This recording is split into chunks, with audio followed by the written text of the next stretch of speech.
بسم الله الرحمن الرحيم. اللهم صل وسلم وبارك على سيدنا محمد وعلى آله وصحبه وسلم.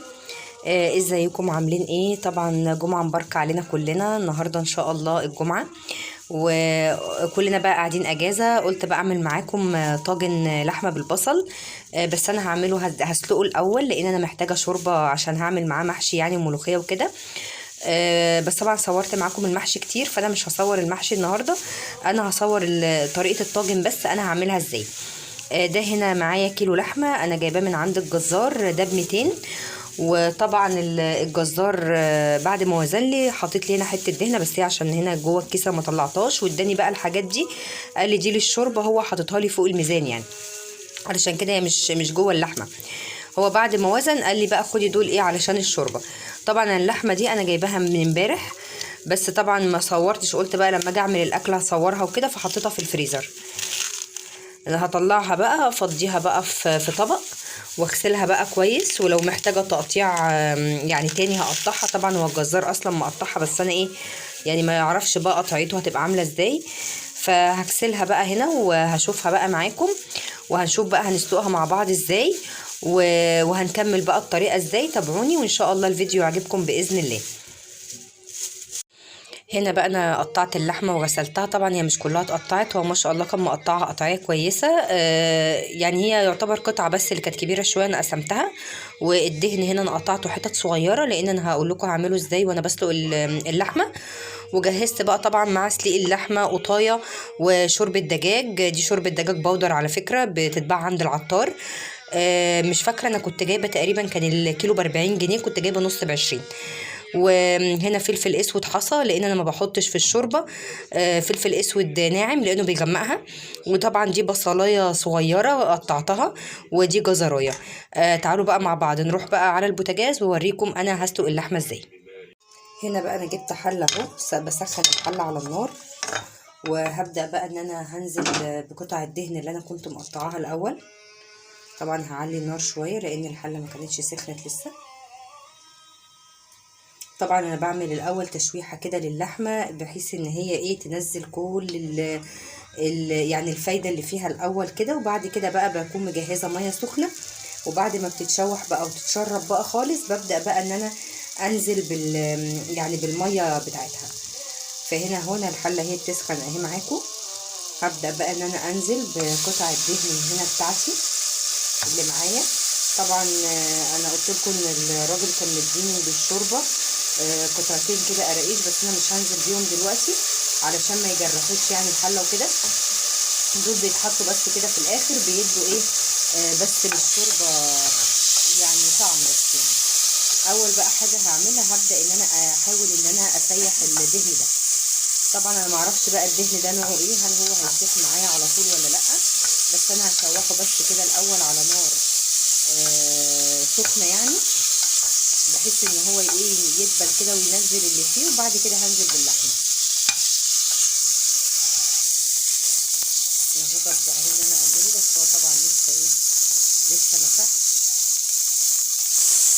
ان هو بس ينزل الدهون اللي موجوده فيه.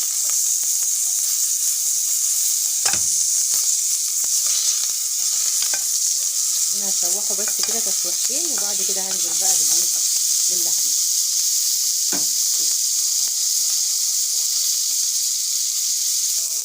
هنا بقى هبدا بقى اهو خلاص هنزل بقى باللحمه بقى من هنا. طبعا التركه بتاعت تشويحه اللحمه دي هتبقى حلوه قوي، هتشوف الشوربه بقى في الاخر بتاعتها جميله جدا.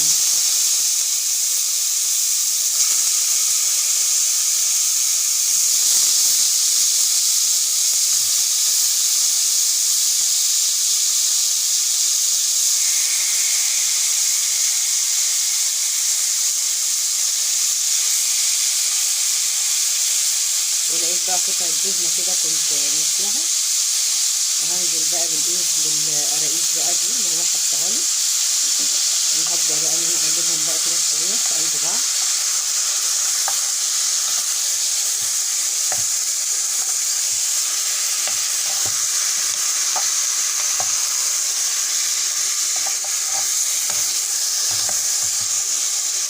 اهم حاجه النار بتاعتك تكون مش واطيه قوي ولا عاليه قوي، يعني حاولي ان ده كله يتعمل على نار متوسطه.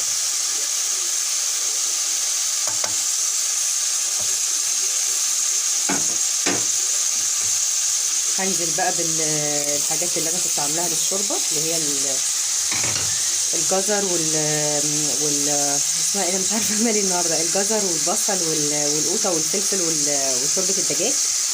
هنزلهم بقى كده واقلبهم بقى كده كلهم كده في قلب بعض، وهغطي بقى على اللحم واسيبها بقى تنزل ايه كل الميه اللي فيها. وهكون بقى مجهزه معايا ميه سخنه تكون بتغلي. اهم حاجه الميه تبقى سخنه علشان اللحمه يعني ما تاخدش سوا معاكي، فتكوني مسخنه الميه. هنزل بقى دلوقتي بغطيها واجهز بقى الميه السخنه على هي ما تنزل كل الكميه اللي فيها. هنا بقى اهو زي ما انتم شايفين اللحمه بقى بدات انها ايه تتشوح وتنزل بقى كل الميه بقى اللي موجوده فيها.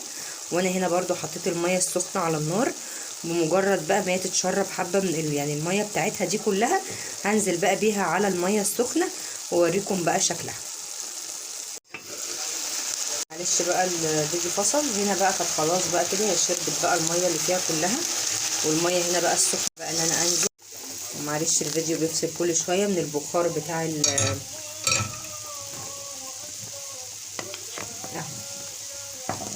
هنا بقى هسيبها بقى تغلي بقى خالص بقى وتستوي. هنا بقى كنت معلش الفيديو كان عمال يفصل من البخار كل شويه. هنا بقى انا كنت نزلت بقى بالميه اللي انا غليتها. طبعا هي غليت شويه وانا هديت بقى عليها البوتاجاز علشان البخار يروح واعرف ان انا ايه اصورها لكم. هنا بقى هجيب 3 فصوص حبهان وهنزل بقى بيهم في الشوربه. انا ما كنتش طبعا حطيتهم في الاول. بصي هنا بقى عشان احنا شوحنا اللحمه في الاول، بصي ادتنا شوربه يعني لونها جميل ازاي. هنا بقى هنسيبها بقى تستوي بقى خالص يعني، ولما تدخل بقى في السوا هطفي عليها البوتاجاز وهعملها بقى معاكم بقى في الطاجن وهوريكم بقى هنعملها ازاي.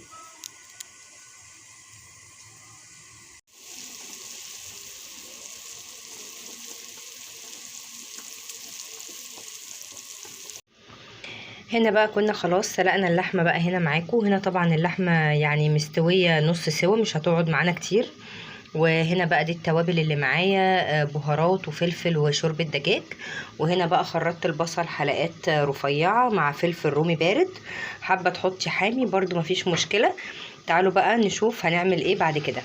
هنا بقى جبت معايا هنا دي صينية، يعني انا بعتبرها كده ايه بتغني معايا عن الطاجن، يعني هي عالية شوية عن بقية الصواني. هنا دي اصلا ماما كانت جايباها بتعمل فيها الكيكة اللي هي العالية، لما تكون يعني حابة تعمل كيكاية لتورته ولا حاجه. فانا هنا بقى لقيت الطاجن هيبقى كبير على الكميه اللي انا عايزاها، فقلت بقى انا هعمل فيها. فجبت معلقه سمنه حطيتها هنا كده على النار، وبدات بقى كده ايه ان هي تسخن معايا. هنزل بقى على بكل كميه البصل اللي معايا كلها واشوح البصل شويه. طبعا انت ممكن تلفي اللحمه في قلب البصل كده بالتوابل ني وتدخليها الفرن، بس الكلام ده لو اللحمه هتاخد لسه سوا تاني في الفرن. انما انا اللحمه معايا خلاص كانت دخلت في الايه في السوا، فمش محتاجه. فانا عشان كده قلت انا هدبل البصل الاول.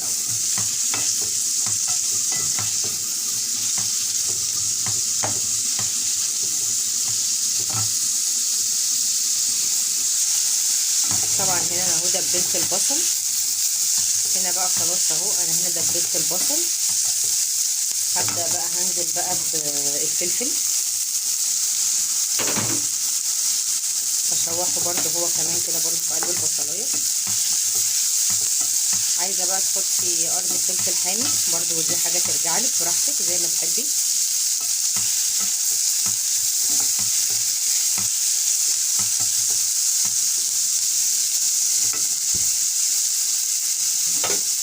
وهنزل برده بالتوابل اللي معايا، وهنزل هنا برده بحبه ملح كده بصوص. مش هكتر ملح لان انا كنت حاطه اصلا في اللحمه في قلب الشوربه ملح.